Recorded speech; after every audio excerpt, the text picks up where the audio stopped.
우리 지금 마태복음 18장 보고 있잖아요. 마태복음 18장 제가 말씀드렸죠. 예수님께서 교회 공동체, 예수 그리스도를 믿는 그 교회 공동체 안에 이 백성들이 어떻게 행해야 하는가를 가르쳐 주고 있는 말씀이라 그랬죠. 그래서 마태복음 18장에 처음에 나왔던 게 작은 자를 실족하지 않게 해라. 그리고 내 스스로가 또한 실족하지 않도록 조심해라. 그리고 작은 자를 업신여기지 말아라. 그리고 우리가 지난주에 살펴봤던 말씀은 교회 공동체 안에서 한 형제가 죄를 범했을 때 그를 어떻게 돌이키게 할 수 있는가, 그 말씀에 대해서 우리가 같이 지금 18장을 보고 있어요.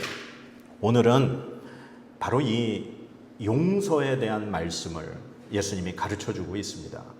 이 용서라고 할 때 우리가 그냥 만나고 이 세상 가운데서 우리가 이렇게 인간관계를 맺고 있는 모든 사람에 관한 용서가 아니에요.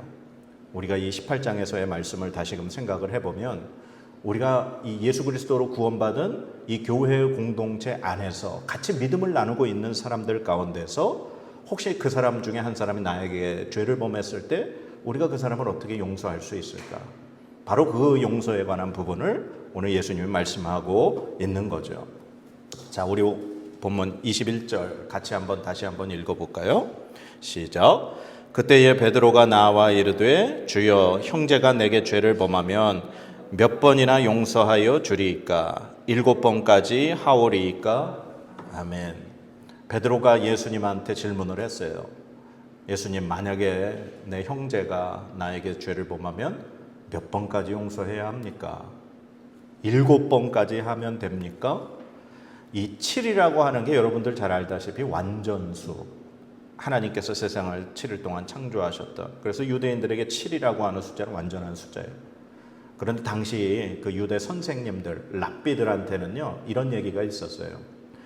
같은 죄를 반복해서 짓는 사람은 3번까지만 용서해라. 그 이상은 그 사람이 변화될 수 없다는 거예요. 그래서 유대 랍비들도, 선생들도 3번까지 용서하면 그걸로 충분하다라고 그렇게 이야기했어요. 그런데 지금 베드로가 예수님한테 7번까지 용서를 합니까? 라고 묻는 건 어마어마한 그러한 용서의 마음을 지금 얘기하는 거예요. 그런데 예수님 뭐라 그러셔요? 자, 22절 같이 읽을까요? 예수께서 이르시되 내게 이르노니 7번뿐 아니라 7번을 70번까지라도 할지니라. 아멘. 예수님은 이 베드로의 대답에, 이 말에 7번이 아니라 7번을 70번까지 할 정도로 용서를 해라. 이 말씀은 무슨 말씀이에요? 계속해서 용서하라는 말씀이에요. 야, 사람이 누군가 나한테 잘못을 하면 그걸 어떻게 계속 용서해요? 제가 성격이 되게 좀 기억을 잘하는 성격이에요. 그래서 누가 나한테 좀 이렇게 실수를 하거나 잘못을 하면 그거를 저는 이렇게 새겨놔요. 참 안 좋은 버릇이에요. 그런데 제가 오늘 회개를 많이 했어요. 이 설교를 준비하면서. 야, 이걸 좀 잊어버려야 되는데. 근데 어떻게 7번을 70번씩 용서를 할까? 그러면서 예수님이 이제 그 뒤에 한 이야기를 해주시죠. 어떤 임금에게 이제 빚진 종에 대한 이야기를 해주셔요. 그 종이 지금 임금에게 얼마의 빚을 졌다고 얘기하고 있죠? 10,000달란트를 지금 빚졌다고 그랬어요. 이거 제가 오늘날로 환율로 이렇게 환산을 해서 이제 가르쳐 드리면요. 한 달란트가 6,000데나리온이에요. 한 데나리온이 하루 품삯이거든요. 그러니까 6,000일 동안 일해야 벌 수 있는 돈이라는 거예요. 우리가 하루 임금을 10만 원이라고 계산을 하면요. 그러니까 한 달란트는 6,000일, 그러니까 6억이 돼요. 그러면은 10,000달란트는 얼마예요? 6조예요. 6조. 감이 안 잡히시죠? 그러니까 억, 10억, 100억, 1,000억, 다음에 조예요.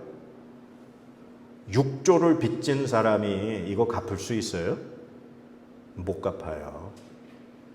도대체 이 사람이 뭔 짓을 해서 이만큼의 빚을 줬는지는 모르겠는데, 그리고 임금은 도대체 그 사람이 뭘 믿고 6조까지 빌려줬는지는 모르겠지만, 이 종이 임금에게 지금 빚진 금액이 오늘날 우리 돈으로 계산할 때 최하 6조라는 거예요. 6조. 그래서 그 사람 데리고 와서 그 종에게 너 이거 갚아라. 이거 갚지 않으면 너 네 아내, 자식들 다 팔아가지고 이 빚을 갚게 할 거다. 지금 그 얘기 해주신 거예요. 그 다음에 또 그 종에게 빚진 한 사람이 또 나오죠. 그 사람은 이 종에게 얼마를 빚졌어요? 100데나리온. 그러니까 아까 말씀드렸잖아요. 한 데나리온이 하루 품삯이라 그랬잖아요. 그럼 10만 원 잡으면은 100데나리온이면 한 1000만 원 정도 되는 거예요. 사실 이것도 작은 돈은 아니죠. 이 빚진 이자의 이 이야기를 예수님이 하시면서 이 용서에 대해서 예수님이 가르쳐 주고 있는 거예요. 자, 그러면 이제 예수님이 우리에게 가르쳐 주시기 원하는 이 용서, 이거 우리가 어떻게 용서할 수 있을까? 오늘 이 이야기를 통해서 우리가 같이 나누려고 해요. 저는 용서가 3단계가 있다고 생각을 해요. 바로 첫 번째 단계는 우리가 얼마나 큰 죄인인가를 깨닫는 단계예요. 자, 오늘 본문의 23절에서 26절 우리 같이 한번 읽어볼게요. 23절에서 26절 시작. 그러므로 천국은 그 종들과 결산하려 하던 어떤 임금과 같으니 결산할 때에 10,000달란트 빚진 자 하나를 데려오매 갚을 것이 없는지라. 주인이 명하여 그 몸과 아내와 자식들과 모든 소유를 다 팔아 갚게 하라 하니 그 종이 엎드려 절하며 이르되 내게 참으소서 다 갚으리이다 하거늘. 아멘. 방금 전에도 말씀드렸지만 이 어마어마한 빚을 진 종 임금에게 지금 결산하러 왔는데 갚을 능력이 있어요, 없어요? 없어요. 지금 도저히 이 종의 본인의 노력으로는 임금에게 지은 이 빚을 갚을 길이 없는 거예요. 우리가 용서, 하나님 앞에 지금 배우는 이 용서, 예수 그리스도를 통해서 우리가 깨닫게 돼야 될 이 용서의 첫 번째 단계는 먼저 우리 자신의 죄를 깨닫는 거예요. 지금 이 빚진 종이 임금 앞에 나왔을 때 자기가 얼마만큼의 빚을 졌고 그 빚을 갚을 수 있는 그러한 것이 자기에게 아무것도 없다는 것, 자기는 정말 자신을 팔고 자녀를 팔고 부인을 팔아서라도 그 존재들을 다 팔아서도 갚을 수 없는 그 빚을 진 사람이라는 걸 깨닫는 것, 그것이 바로 용서의 첫 번째 단계에서 시작이 된다는 거예요. 우리가 예수님 믿기 전에는요, 내가 죄인인 거를 몰라요. 우리가 전도할 때나 사람들한테 우리는 죄인입니다. 그래서 예수님이 우리 죄를 위해서 십자가에 달려 대신 돌아가셨습니다. 아무리 얘기를 해도요, 몰라요. 내가 뭔 죄를 졌다고. 내가 뭐 사람을 죽이기를 했어. 남의 돈을 떼어먹기를 했어. 정직하게 살았던 사람들은 예수님을 믿기 전에는 내가 죄인이라는 사실을 전혀 몰라요. 그런데 우리가 예수님을 믿고 하나님의 말씀을 듣고 우리가 거듭나기 시작하고 하나님께서 우리에게 은혜를 깨닫게 해주시기 그 시작하는 순간부터 우리가 얼마나 큰 죄인인가 우리 스스로 깨닫게 돼요. 하나님 앞에 먼저 내가 얼마나 큰 죄인인가를 깨닫는 것, 이것이 너무나도 중요하다는 사실이에요. 그래서 바울 사도가요, 그 율법 중에 율법, 바리새파에 속했던, 그래서 하나님의 그 말씀, 구약의 율법을 그렇게 철저하게 지키면서 살았던 사람이에요. 그러니까 그 사람이 예수 믿는 사람들 잡아 죽이는 일에 최선을 다했죠. 왜? 유일신 하나님을 모독하는 그런 무리들이다. 그러면서 그가 그렇게 살았는데 예수님 만나고 났더니 그가 완전히 변화되고 깨달았죠. 그래서 바울 사도가 뭐라고 고백하는지 아세요? 내가 죄인 중에 괴수다. 그렇게 고백하는 거예요. 예수님 믿기 전에 내가 죄인인지 모르고 나는 아무런 잘못이 없고 완벽하고 흠없는 사람인 줄 알지만 우리가 예수님을 믿고 거듭난 순간 하나님의 은혜가 우리 안에 채워지고 성령 하나님이 우리 안에 거하시는 순간 우리가 얼마나 큰 죄인인가를 깨닫게 되는 것입니다. 그것이 바로 용서의 첫 번째 단계예요. 자, 그 다음에 두 번째 단계는 뭐냐? 바로 하나님의 용서를 경험하는 단계예요. 자, 오늘 본문 말씀 27절 말씀 같이 한번 읽어보겠습니다. 시작. 그 종의 주인이 불쌍히 여겨 놓아 보내며 그 빚을 탕감하여 주었더니. 아멘. 지금 이 임금에게 10,000달란트 빚진 이 종이 왕에게 빌었죠. 제가 갚겠습니다. 참아주시옵소서. 그런데 사실 그는 말뿐이지 어떻게 그 빚을 갚아요? 못 갚아요. 그런데 지금 임금이 그 사람을 어떻게 여겼다고요? 불쌍히 여겼어요.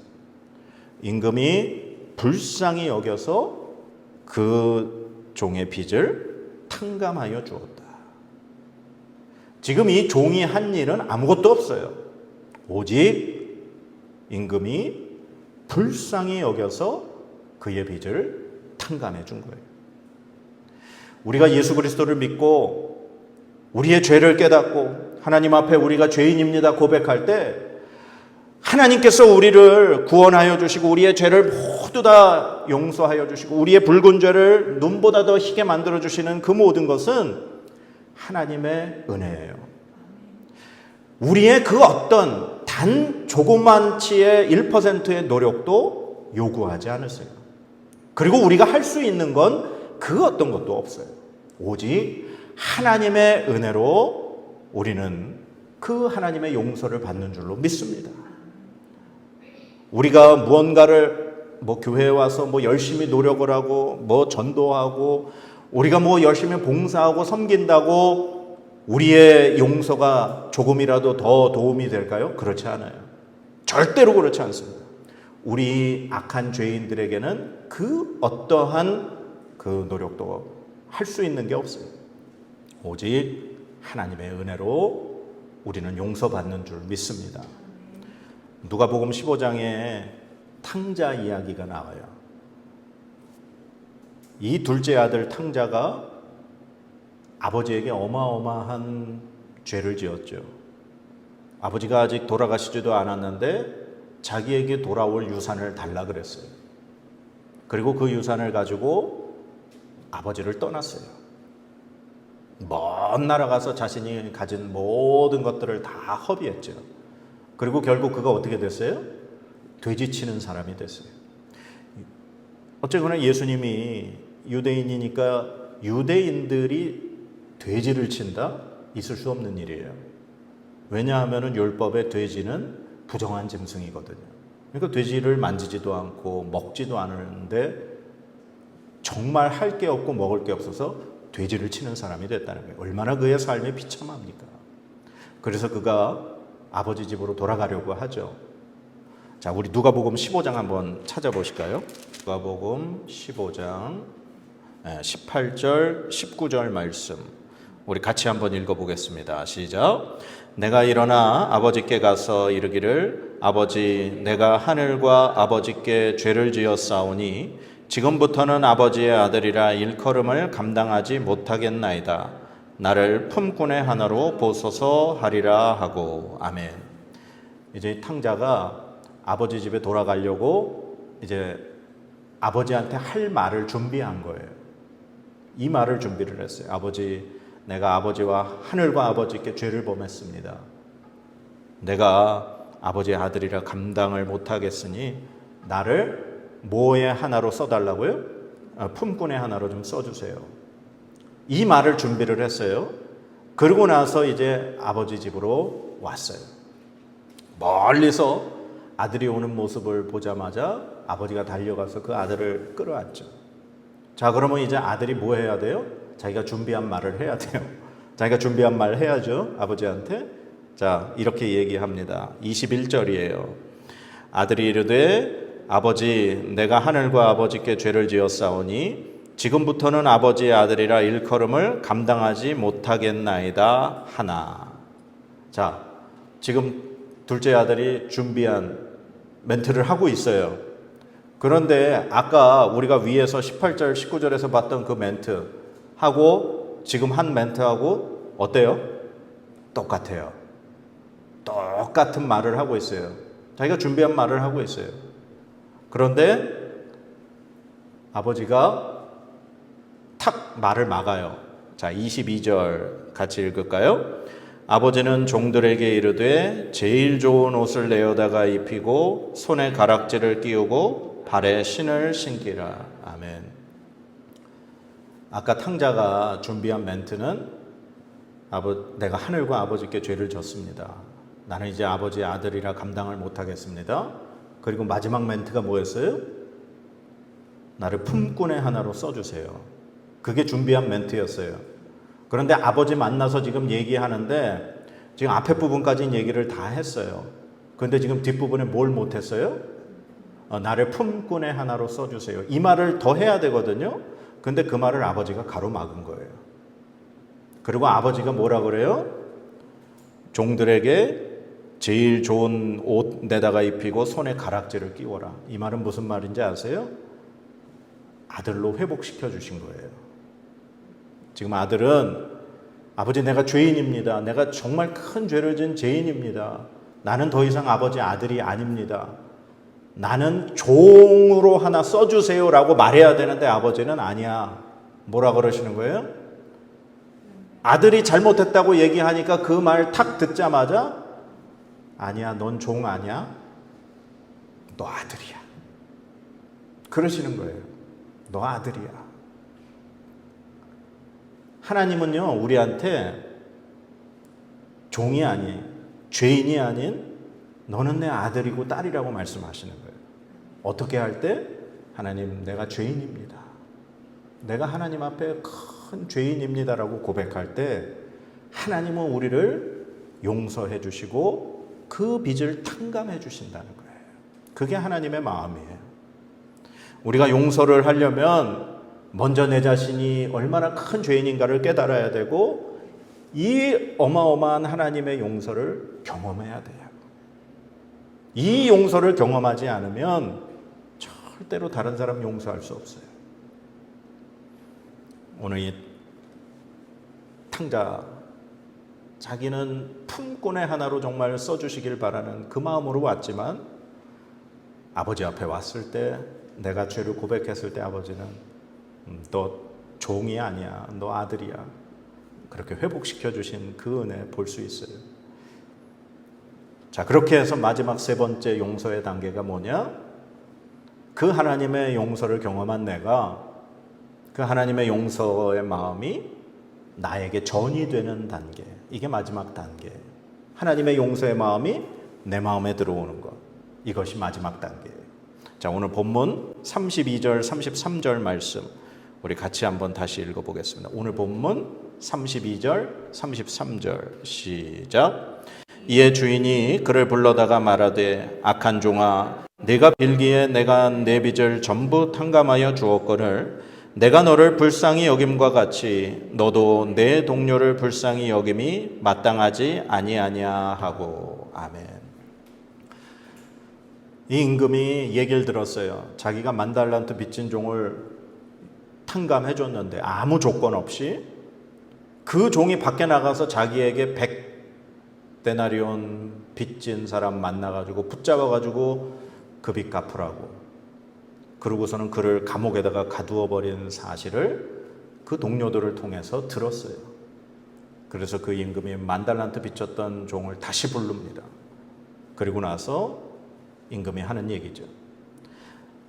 네가 나한테 빌어서 내가 너를 불쌍히 여겨서 너의 빚을 다 탕감해 줬는데 내가 너를 불쌍히 여김처럼 너는 왜 네 동료를 불쌍히 여기지 아니하였느냐. 그 말씀하고 있는 거예요. 임금이 원했던 게 뭐예요? 자기가 그 종을 용서해 줬던 그 마음을 그 종도 갖기 원했던 거죠. 하나님이 우리에게 원하시는 게 뭐예요? 하나님이 나의 큰 죄를 용서해 주셨던 그 마음 갖고 내 형제를 용서해 주길 원하시는 하나님이 우리에게 바라시는 게 바로 그거라는 사실이에요. 자, 우리 10,000달란트 빚진 종이 이 100달란트 자기에게 빚진 종 용서하지 못한 게 왜 그렇다고요? 자기를 용서해 준 그 왕의 마음을 전혀 몰랐어요. 자기는 그냥 그 자신이 빚 탕감받은 것 그것만 기쁘고 즐거웠을 뿐이에요. 그런데 임금이 원했던 건 그도 이 임금의 마음을 갖고 동료들을 대하길 원했던 거라는 거예요. 우리가 이렇게 믿음 생활하면서 우리에게 죄를 짓거나 혹은 실수를 하거나 우리에게 잘못하는 사람이 분명히 있을 수 있어요. 그것 때문에 그것이 용서되지 못하고 이렇게 화해되지 못해서 교회 공동체가 많이 깨지고 잡음이 생기고 어려움이 생기는 걸 많이 볼 수 있어요. 그런데 우리가 이 교회 공동체는 천국의 모형이라 그랬죠.